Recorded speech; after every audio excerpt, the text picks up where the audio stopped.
Hi, my name is Dave Fetterman. I'm an engineer here at Facebook.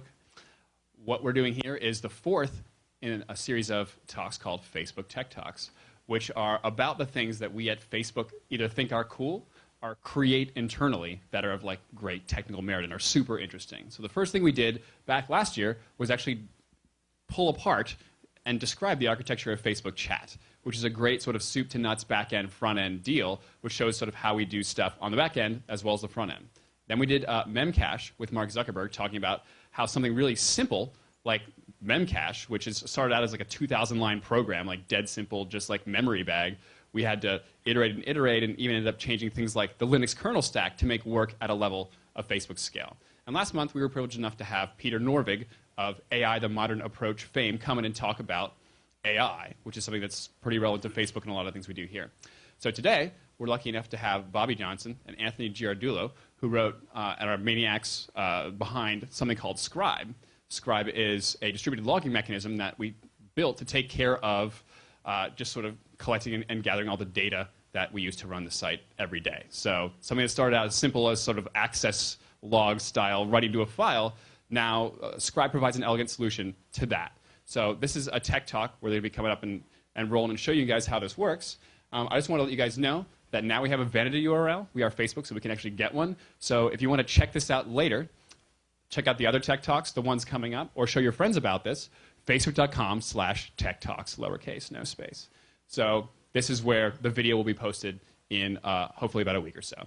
So Anthony and Bobby coming up and talking about Scribe. Woo! All right, well, thanks, Dave. I'm really excited to be here to talk about Scribe. As Dave mentioned, Scribe is a logging service. It's basically an asynchronous data aggregator that we built to be scalable and robust to issues in the network. It's based on Thrift and FB303, and we open sourced it last October. And it moves a lot of data. So we do 60 billion messages every day. That's about 10 terabytes. The peak load is enormous. And this is all coming from thousands and thousands of machines. So there's a lot of things that are tricky to scale about this. So what I'm going to be talking about today are the design decisions we made to build something that's scalable and reliable. And then I'm going to hand it off to Anthony to talk a bit more about the details of how it works and how you can get started using it. So I guess first I'll take a step back and talk about when we started with this. So it was about 2 years ago, we had a lot of systems that collected data from production, and it wasn't data like those numbers I just showed, but it was still a lot of data. And these things were starting to break down. There were basically a lot of different ad hoc solutions to this problem, things people would put together to get the data they needed for their application, but they were all starting to break down a little bit. In particular, they usually involved a single machine that was running out of steam as we grew. And so we knew that we needed to build a general solution to this.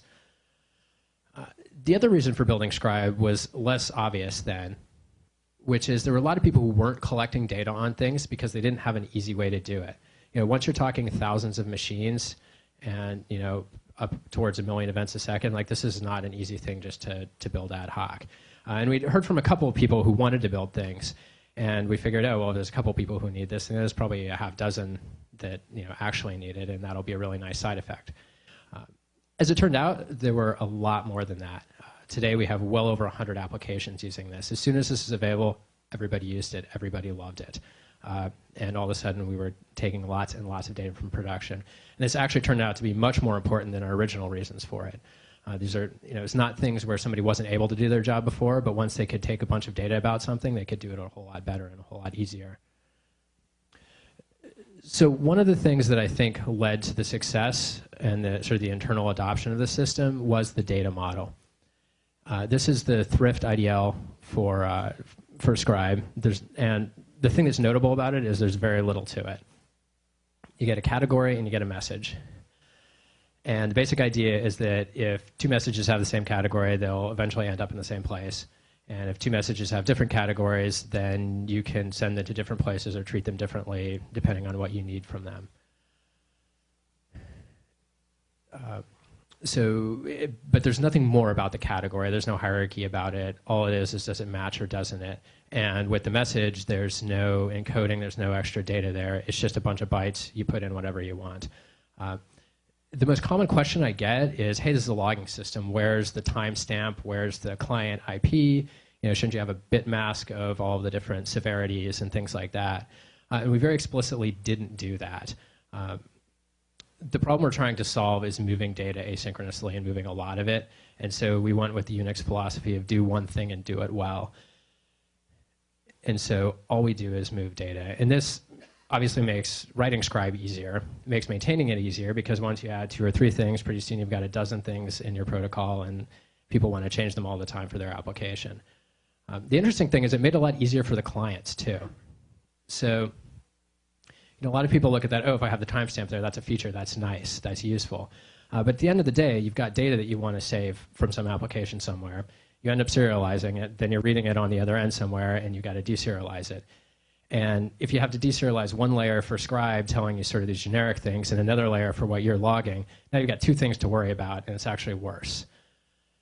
It's also nice if you want to just log something really simple and have it be text and grep it. There's no sort of Scribe voodoo there that you have to deal with.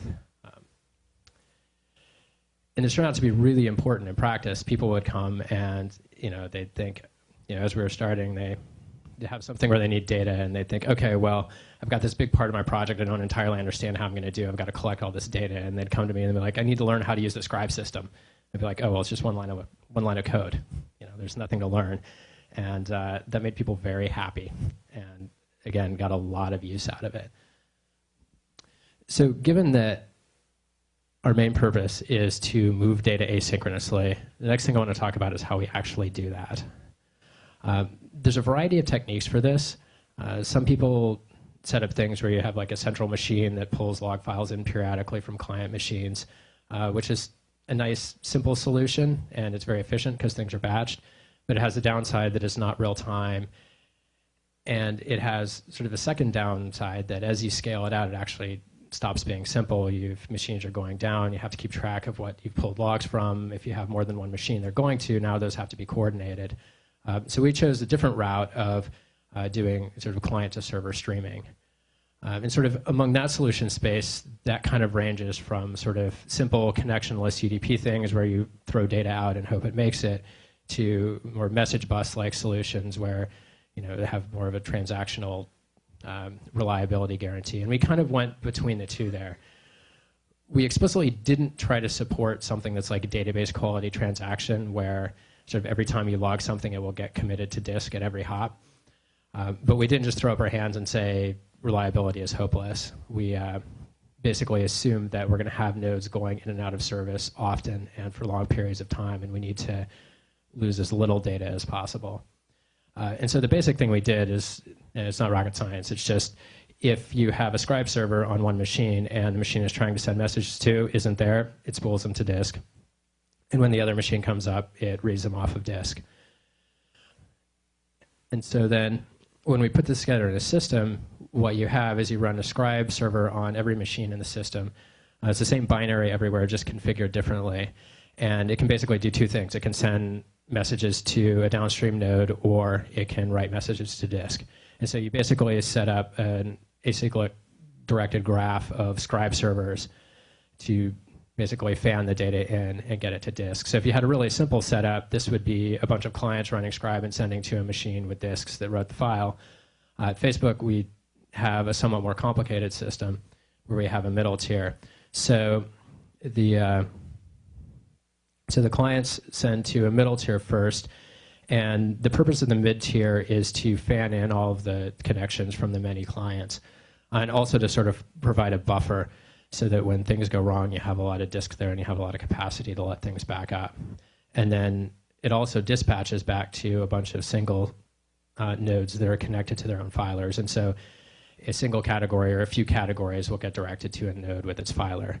And the thing that's nice about that is a problem with one of those filers backs up a little bit into the middle or backs up into that node, and it doesn't affect the rest of the system very much. In fact, nodes can be down for half an hour. It doesn't matter. It's not the sort of thing where there's alarm bells ringing. It's just like the data piles up on the next node, and when it comes back up, it fixes itself. It's really nice for maintenance. If you got to change something on the filer, you just take it down for an hour, and the only thing that happens is you've got to wait an hour for your data. So when we're putting all this together, the part that actually ended up being the trickiest in practice is dealing with the recovery from one of these events. So it's essentially a throttling problem that if you have a node that's been down for a while and a lot of data is built up upstream, when that node comes up, it gets hammered with data. And so you have to throttle that. And you have to get enough data through so that you actually catch up, but you can't pound it with so much data that you just knock it over again and never come back to life. So if you look at this Scribe code, you'll see a lot of stuff about throttling, essentially identifying as early as possible that there's trouble and sending a reply that I can't handle this right now. And then the upstream servers will back off.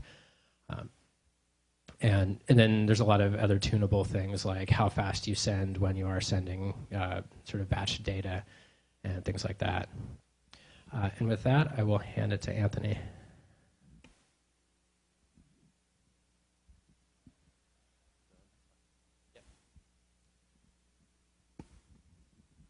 Okay, so I'm just going to go over common use cases for Scribe, how to get Scribe up and running, how to configure and set up Scribe.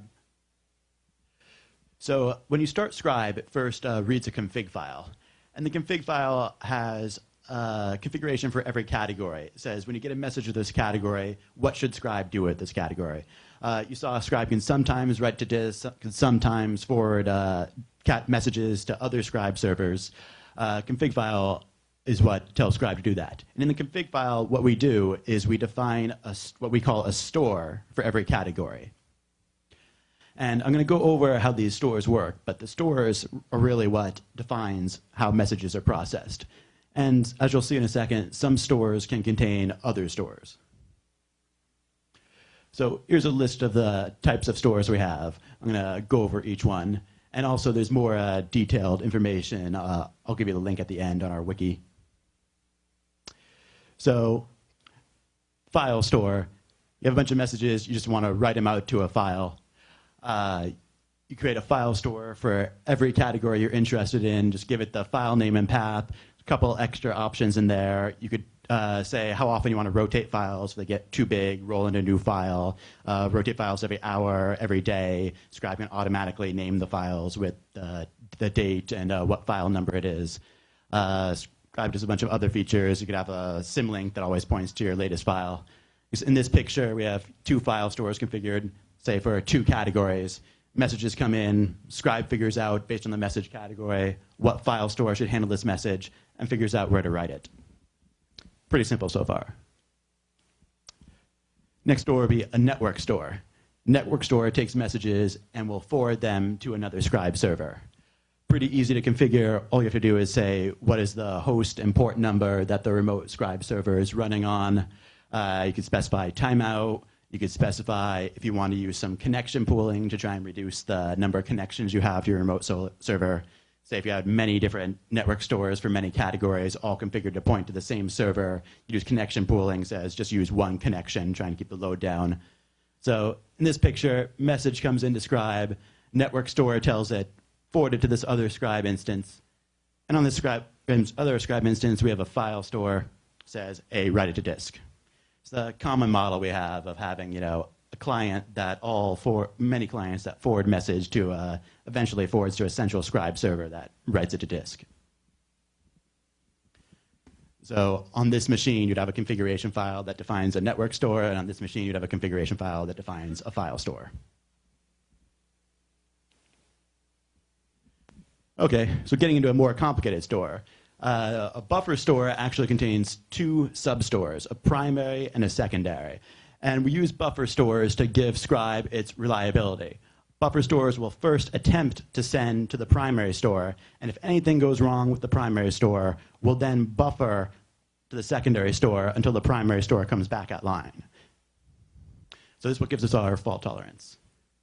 So here's a picture. Messages come in. We're going to try and go to the primary store. In this case, it's a network store. We're going to say, keep trying to forward these messages to another machine. But if anything goes wrong forwarding message to the other machine, we'll switch to a secondary store, which is a file store in this case. So here, attempt to forward remotely to another machine. Otherwise, we're going to buffer locally on disk until we are able to forward to a remote machine. Anything could go wrong with the remote machine. It could go down. There could be networking issues. It's possible that the remote machine is overloaded. Nothing wrong, just has too many connections or too much data, and it needs to tell the upstream servers, whoa, slow down a bit and buffer until I'm ready. And it's even common. There's plenty of human error involved. Maybe we screwed something up. It's not uncommon for me to misconfigure something and then realize it's wrong, but it's okay because hopefully it was getting backed up on disk in our buffer store. Another example is if we want to do maintenance, we want to change things around, switch machines or anything. It's really easy. If I'm forwarding this to a remote machine, I could unplug that remote machine and everything's fine. Everything's just going to keep on buffering up on disk. And when I put that remote machine back online, the messages will flow again. They're just a little bit delayed.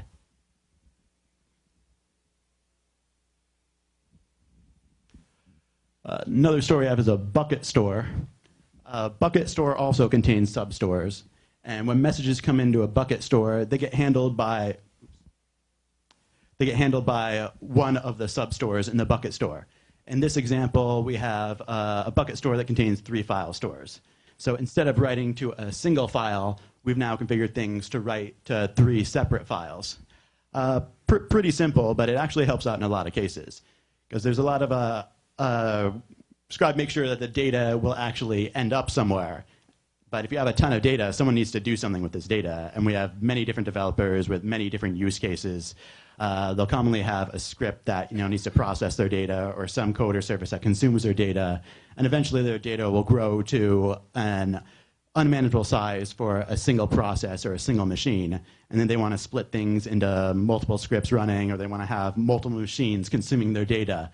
And instead of making them worry about how to parallelize that and scale that, it's pretty simple just to have Scribe split it into multiple files. We could split this into 20 files, and then they could get 20 servers up and running, each one just processing one file for them.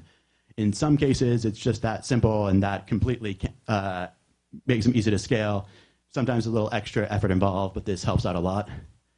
And the way a bucket store determines which substore to send messages to is it actually hashes a prefix of the message.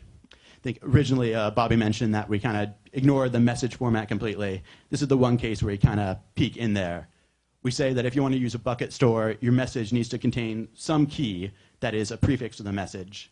You can configure it to determine what that prefix is. You basically say there's some delimiter, say my delimiter is a colon, then I'll parse the message, figure out everything up before the colon must be a key. I'll hash it between all the substores we have and send it to one of these substores. This just guarantees that you're not just splitting a file randomly into 20 different subfiles, that sometimes you need to make sure that all messages of a certain type or of a certain key all end up on the same subfile.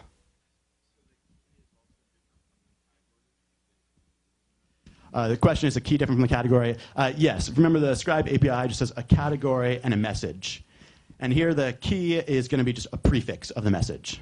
So we're going to just peek into the message, find the first delimiter we see, and assume that the key is everything before that first delimiter.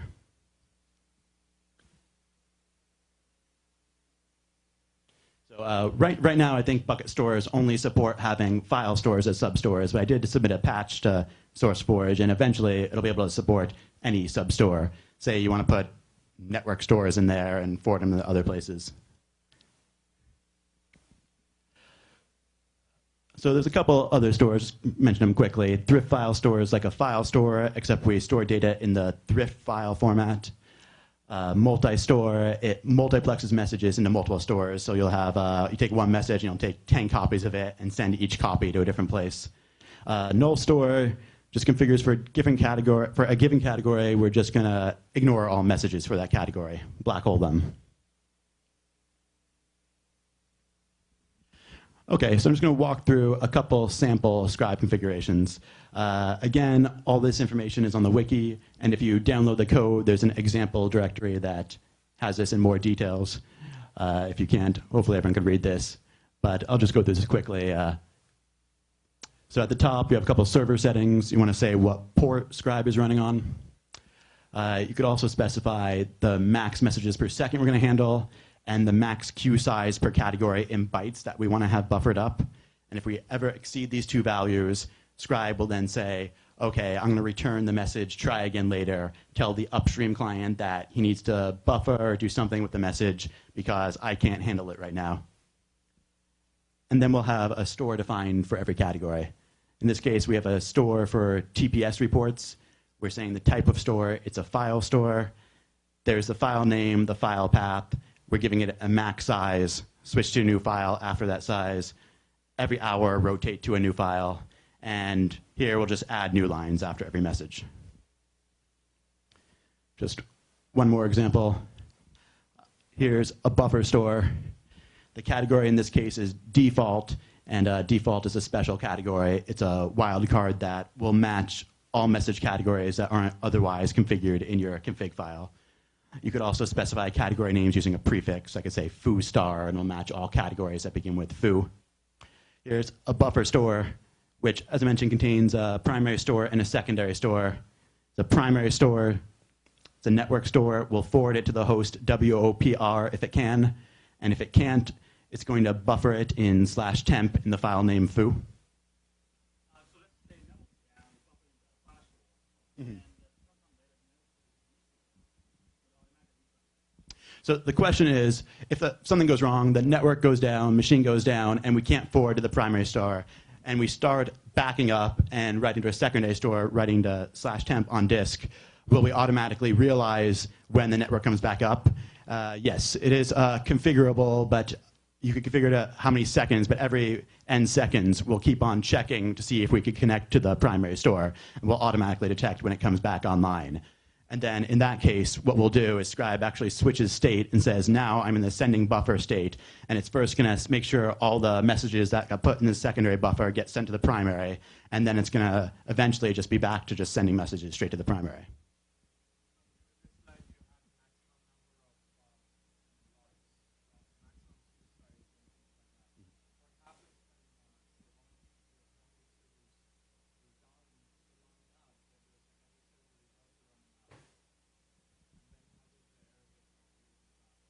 Okay, so that's a good question. So the question was, let's say max queue size fills up or max messages per second fills up, or some other error case, like let's say you're configured to have a secondary store that writes to local disk.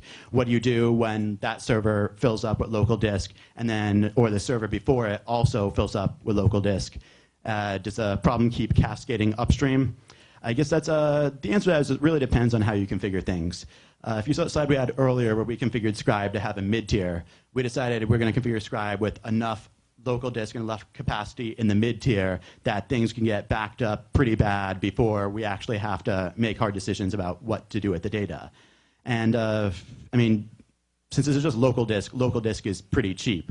So if you have, I think we have 10 machines in a mid-tier with, 200 gig hard drives, that's, 2 terabytes right there. So it's really, or you could then figure out if you don't want to buffer on the mid-tier, you want to buffer on each of your clients, still that's a lot of space there. We have, over 10,000 clients. We choose not to generally buffer. We don't really want to buffer on disk on our clients because we'd like our clients just to, forward the messages and get rid of it and not worry about it.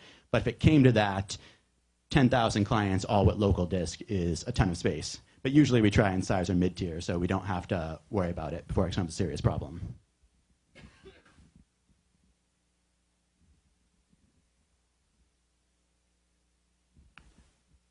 Okay. And anyone know what the famous computer WOPR is?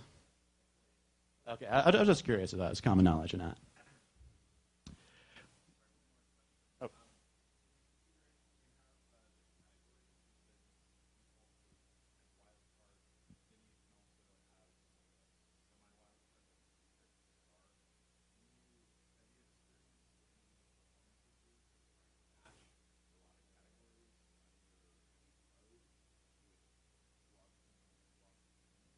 Okay, so the question is, when a message comes in, it has a category. We're either going to need to match it to a specific category name that we have configured such as TPS reports in this example, or if we have a prefix TPS star, or if we're matching all other categories to the default category, what happens under heavy load?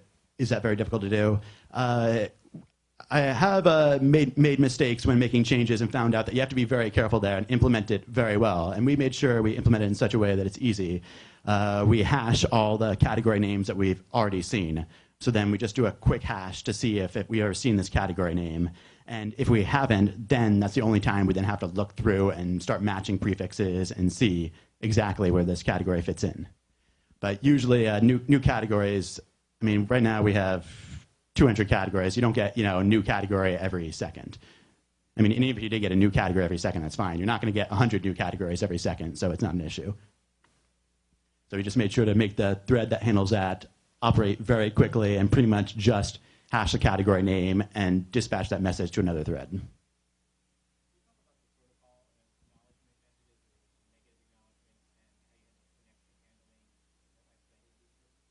Okay, so the question is, how do we handle acknowledging messages or saying that we didn't receive a message, and how do we handle setting up the connections?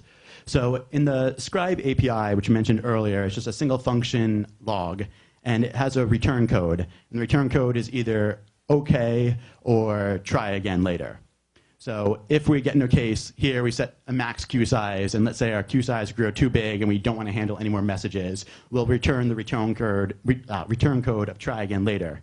Then the upstream Scribe instance is going to say, OK, I got a try again later message. I'm going to do whatever I want to do, buffer it locally to disk. You can give up if it wants to, but usually we configure it to buffer it locally to disk.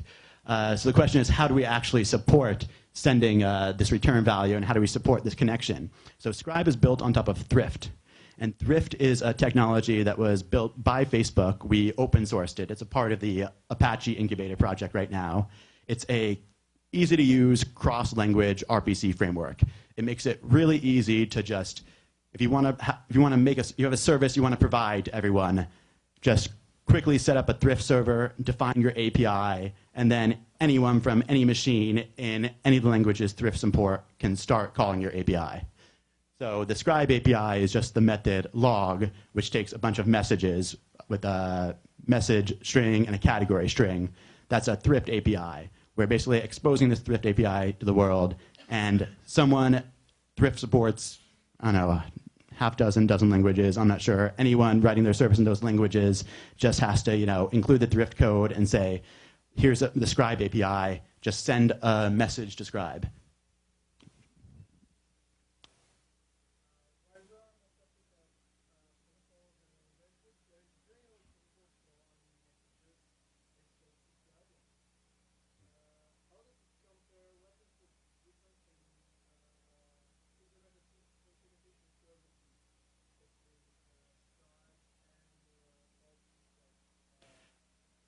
Wait, you're talking about Apache syslog?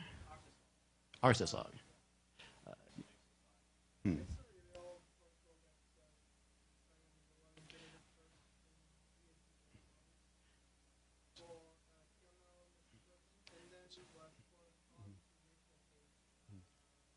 But does it handle aggregation from 10,000 servers? Yeah. Well, there you go. Uh-huh.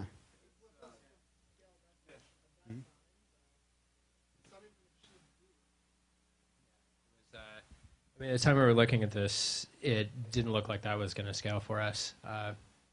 That's not to say there couldn't be an implementation of that would scale well for us.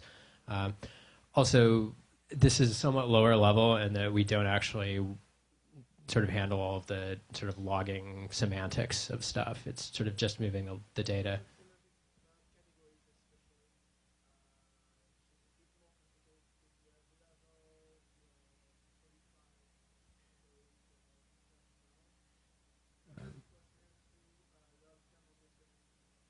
Mm-hmm. Yeah, so that's sort of that's a difference in the philosophy, is just sort of the level of semantic on it, but the practical issue is just scaling it. It wasn't clear that syslog was going to scale for us.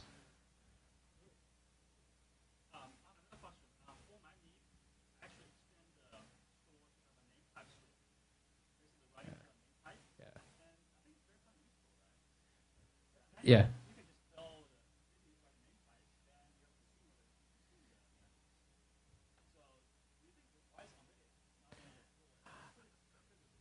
Yeah, so, yeah, the question is the name pipe store, and yeah, please contribute it back. I think that could be enormously useful.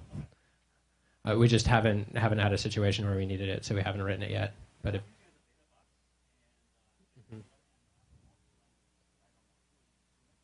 mm-hmm. Yeah, great, send it in.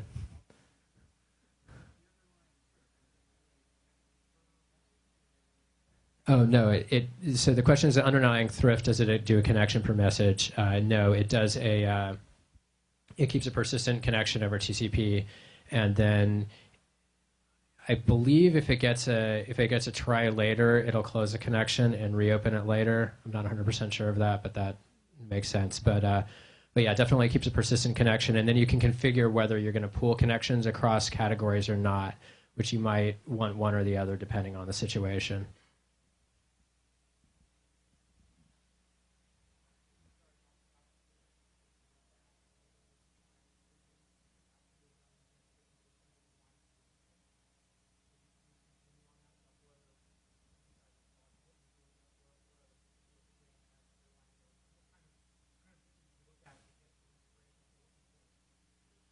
So the question is what systems do we look for inspiration? The thing we actually looked at the most were a variety of systems we built in-house, just because those were ones that we already had a lot of experience with. What are the things that actually blew up in practice and what are the ones that didn't? In terms of other systems, it's really hard to get data on how well does this actually scale across thousands of machines because not very many people actually do that.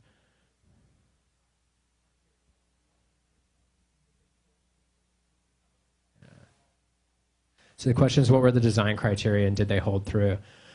So one of our design criteria was to be not sort of transactionally reliable, but almost entirely reliable, robust to failures in the network. Another criteria was to be mostly real time, but sacrifice real time performance for reliability, just sort of try to hit a sweet spot on both of those.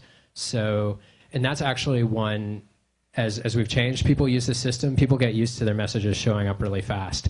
And so that's one that's actually been tricky in practice. People use the system and pretty soon they're designing something expecting a 10-second turnaround on this. And then we do a half-hour maintenance on a filer.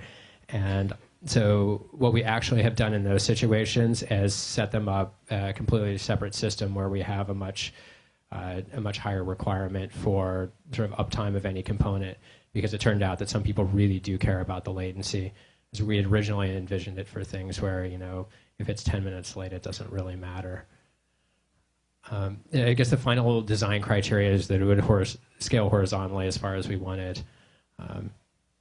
And so that's, you know, by having multiple tiers, you can always add another tier of fan in. Sort of the only place you get hit is when you're writing to, if you want a single file at the end, there has to be a single writer for that. If you want a single file on NFS, because that's the constraint of NFS. But if you don't want that, then it'll scale completely horizontally.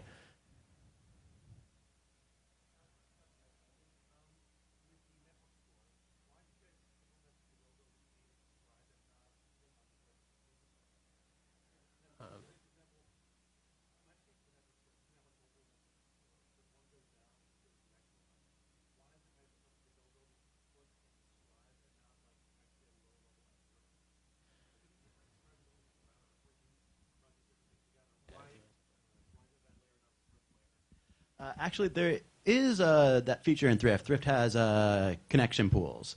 It's not currently implemented in Scribe because we have our own load balancing that we use to have, you know, if one machine goes down, to flip to another one in the pool.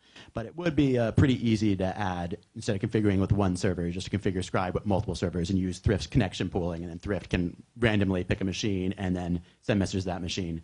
That really handles, you know, how to have a pool of machines. As far as actually, you know, buffering to a secondary store, because it's more kind of application specific to Scribe. Depends on how we want to set it up. I mean, with Scribe, the way we have your stores, we could kind of plug in different stores. We could pretty much choose exactly what we want to do. I guess for Thrift, it might be too generic.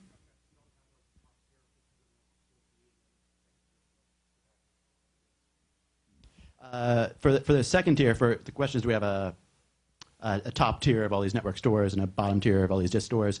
For the secondary stores, we usually just use local disk because, I mean, local disk, it's pretty much free. We're not using it for anything else. It's sitting there on all our servers.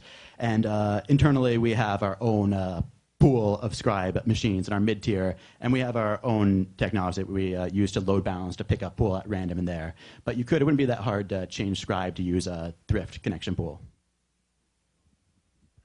Yeah, and I'd add that I think in theory you're right that probably should be a lower layer part, but that wasn't part of Thrift when we built it, so we threw that in.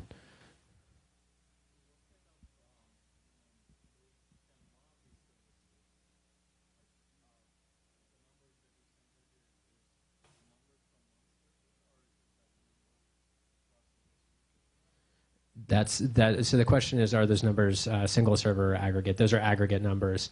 And so for what a single server is? Yeah, so I guess it all depends on how you set things up. Usually all our mid-tier machines, they're configured to write to local disk if anything goes wrong. So the bottleneck is local disk. Even if nothing's wrong right now, we don't want to make capacity be any throughput be any higher than it would be if something went wrong later. As far as the endpoints when we're writing to disk, it really depends on the storage you're connected to. I've seen, I think, over 40 megabytes a second on good storage and 20 megabytes per second on slower storage. But we're still working on improving those numbers.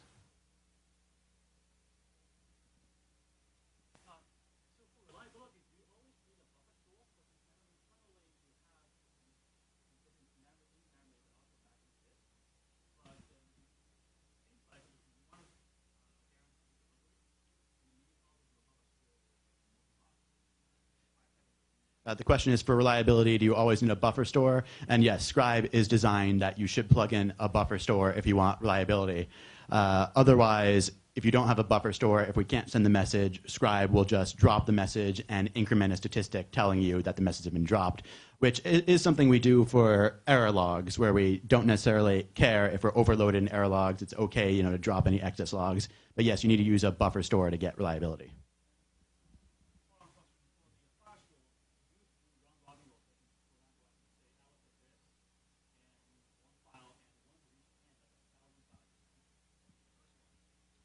So the question is, could you somehow use a file store to get round-robin rotations through many different files? Currently, we have a bucket store that will not use round-robin. It'll hash or it will modulo. But there's no reason why you couldn't implement something that writes to many files in a different order.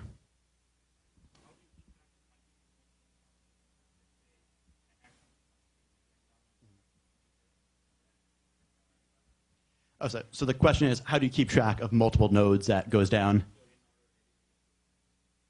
Yeah, so there's a couple ways. If you download the source code, there's a script we have that's built on FB303, which is this other service we have, which lets you send Scribe a message and ask, is Scribe alive or is Scribe in any error case? If something went bad recently, I think a filer.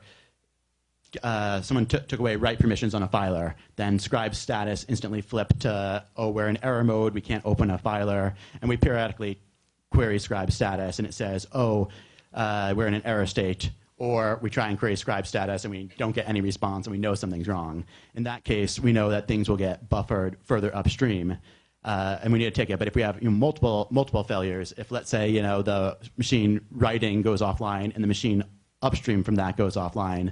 Again, it depends on exactly how your architecture is set up. If you're set up in a pool, then you could configure things to write to another machine in the pool. If you're not set up in the pool, it'll keep on failing upstream until you run out of layers of redundancy. To go back to design points, another thing that brings up is there's no guarantee of in-order delivery of messages.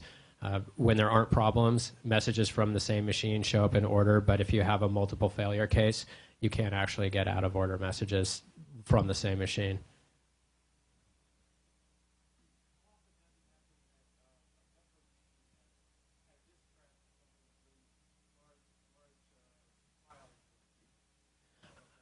So the question is, how often has there been like a disk failure that's lost very large amounts of data? I don't know that we've ever lost a large amount of data from a disk failure. We've had a couple situations where things went so badly that we had a ton of data backed up and things we didn't care about, and we just said delete all the ones we don't care about and save the few that we really care about. And we occasionally will lose data. If a machine goes down, the messages that were in memory are lost. But that happens relatively infrequently.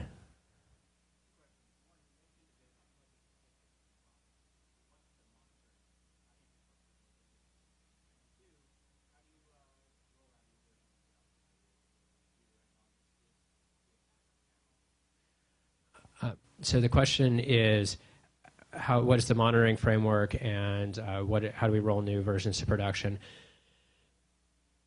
So in terms of the monitoring setup, there's no Scribe specific monitoring setup. It uses FP303, which essentially exports a get status and a get status details. And so then, and that's also a thrift interface. And so then the monitoring tools are to essentially query that interface and then take that data into another system.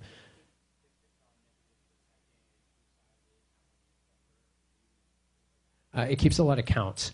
It keeps counts of messages received, messages sent, messages that had to be dropped, number of times it's told an upstream node that it was overloaded. I don't think it currently keeps buffer sizes.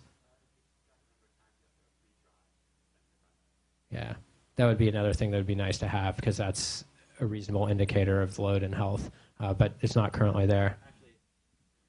If the buffer does get full and the machine has to return try again later, it will increment a counter and give the reason, whether it was denied for queue size or whether it was denied for the rate got too high.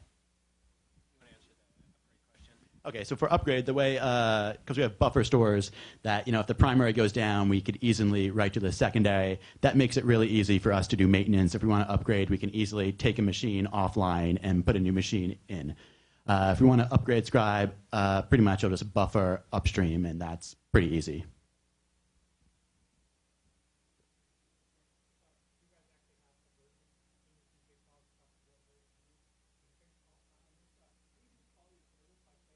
So going back to the first question, you said, do you have a version in the config file? Oh, it's not defined in the config file. Thrift handles versioning pretty well. And I guess if we made any big changes in the future, I believe Thrift would handle that for us. That handles the message deserialization. Otherwise, if there's anything else, if we have made something shockingly different, then we'd have to worry about it.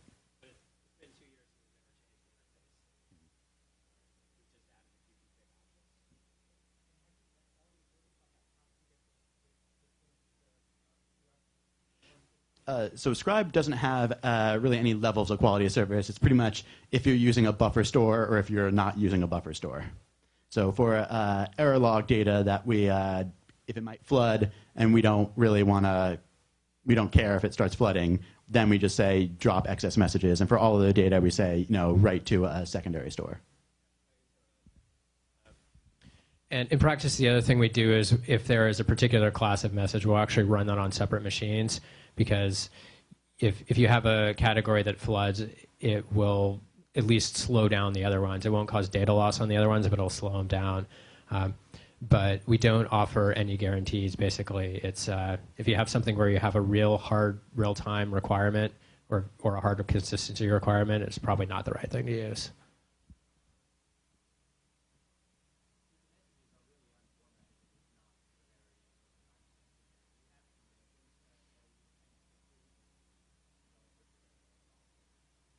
Yeah, there are. So the question is, do we have conventions people use? So I guess in terms of like the error log, then those will come through Apache, and those are formatted and they have their own thing. So most of the things people are logging, and we have a few other things that have conventions around them for similar types of events. But the vast majority of the data is somebody says, "Hey, I have a question I need to answer," and they just throw in a line to log it. And our philosophy is we'll have the pipe wide enough that anybody can do that, and it's okay. And so, we found that to be better than trying to sort of educate people on using an exact format, because in my experience, that never really works anyway. So it's kind of free for all, and that actually has worked out pretty well.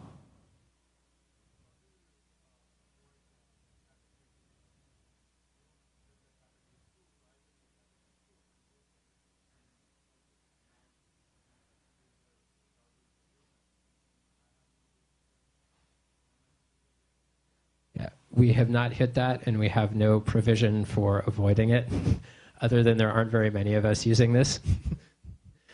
So, I mean, the easy way to do it, like is everybody prefixes, but we don't. And a few people do that. People who have, some people will have a lot of categories and they'll prefix things if they use something really generic. But it actually has not ever even come close to coming up.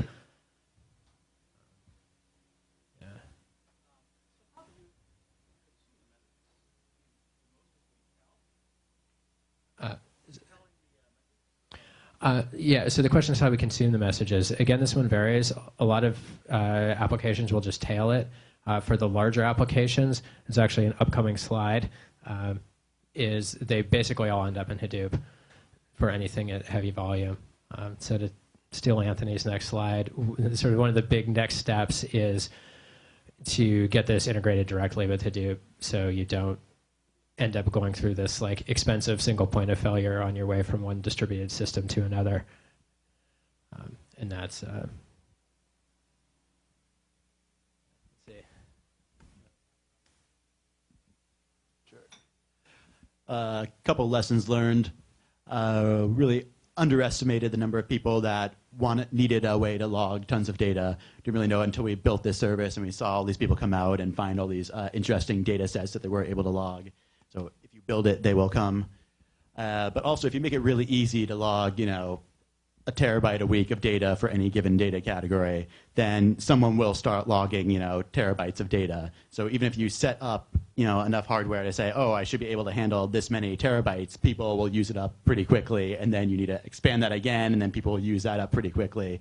So occasionally, because it's so easy to log this much data, I need to go back and say, before I go find some new hardware, ask someone, hey, you're using, 2 terabytes a week. Do you actually need this data? And sometimes they're like, wow, I'm using 2 terabytes a week. I had no idea. No, I could sample, 1,000th of that, and I'm fine. But, I mean, if someone says that, oh, yes, this data is very useful for us, very useful for the company, then we'll say, okay, sure, Scribe scales. We'll get the hardware for you.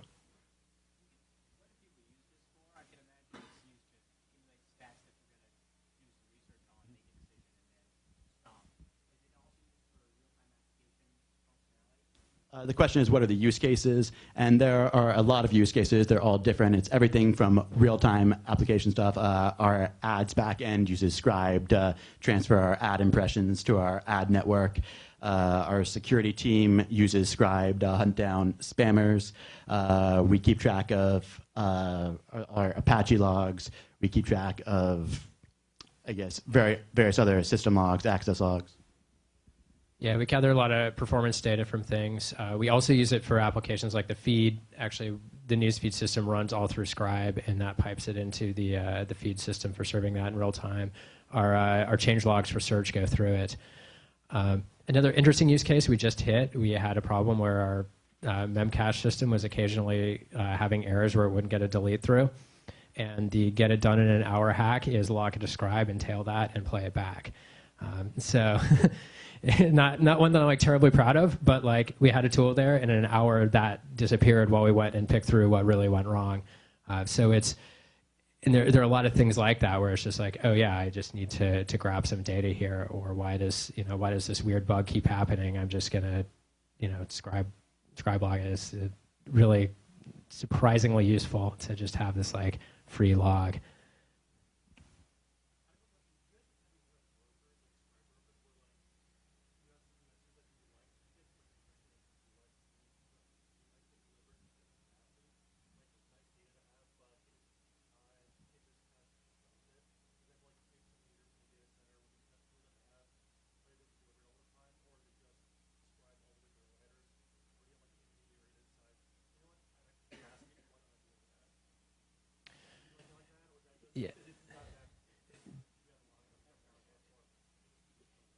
Yeah, the only thing we have like that is with our error logs, we'll basically say don't buffer them to disk, so that when they flood, they just get dumped. So it's sort of that idea, but not quite as far. It doesn't do anything really sophisticated like knowing, hey, this machine is overloaded. It's just like, hey, if this particular thing is failing, at least we don't keep it around to continue hurting us. And that's particularly nice for something like an error log that will suddenly spike.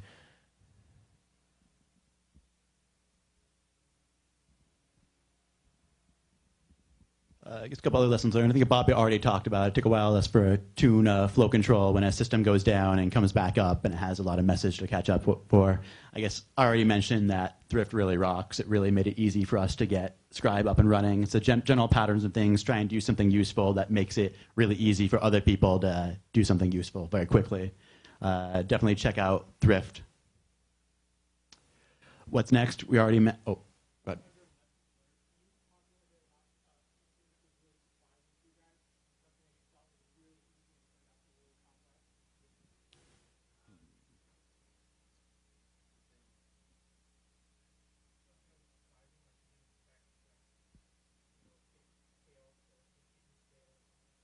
I mean, a lot of times, some surprising things. I get an email and I find out, oh, this filer's full, storage is down, and I'm, freak out as I, run to a computer and, turn my internet on, and then I find out, everything is just buffered to disk. I didn't need to freak out about it.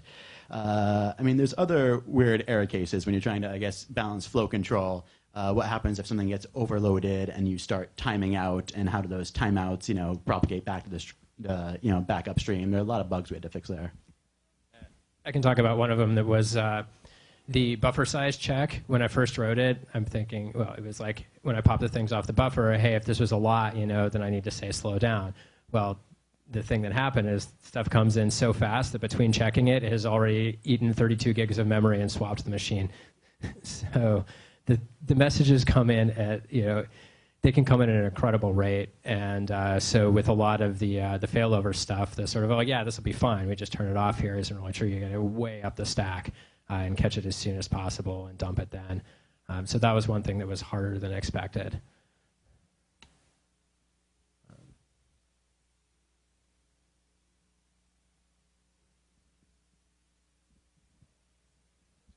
Sure. Go ahead.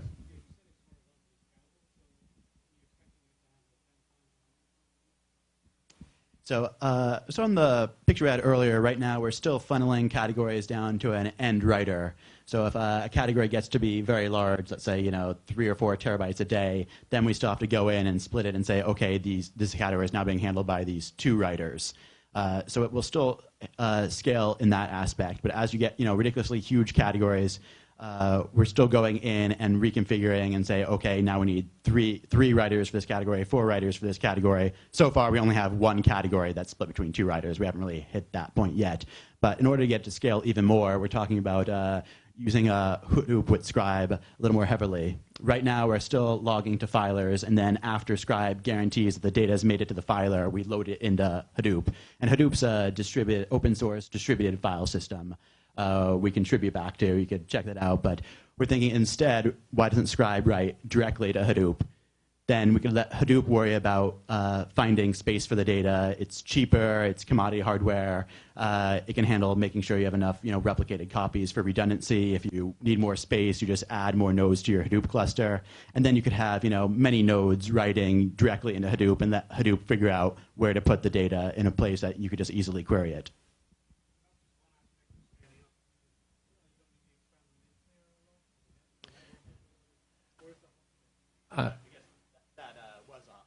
Yeah, the mid-tier was the hot spot because we used to run only like 4 machines there, so we spread that out quite a bit. So that one will definitely need to continue getting machines as we go, but we don't know of any reason why that shouldn't scale many times larger than it is now. In terms of the network, sort of once it's going into Hadoop, the amount of network load per machine should be bounded and scale horizontally. So since we built the systems, it scaled about 30x. But to go, another 10x, it's really going to have Hadoop behind it, or we're going to be in trouble.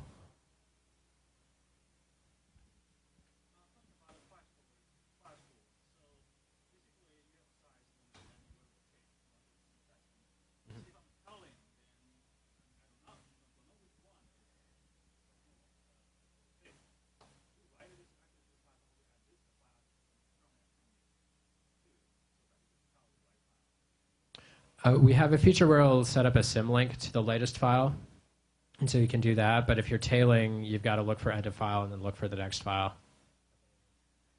So somebody wrote a utility that does that in C, but that's something you've got to take care of yourself.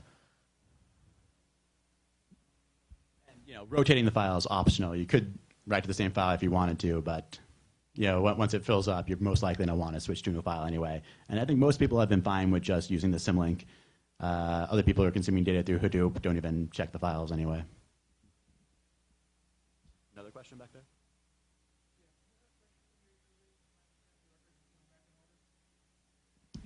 I think most are users that want a timestamp put their own timestamp in there.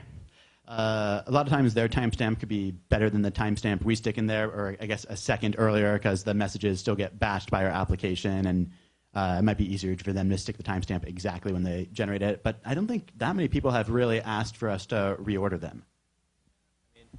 At the end of the day, most of the people with serious requirements for this are running the jobs on Hadoop anyway, and so it ends up getting split apart, and so they're doing their own serialization, they deal with their own timestamp, and so they have to worry about it anyway.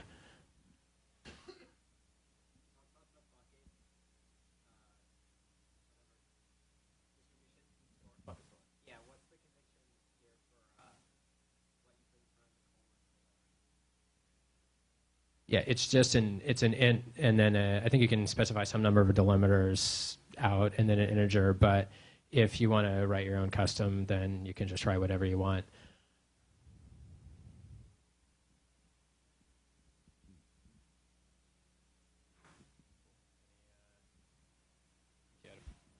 A couple other things we're working on, trying to streamline to make it easier to configure out of the box. I don't know if anyone else has some tips, please let us know, or definitely contribute patches to SourceForge.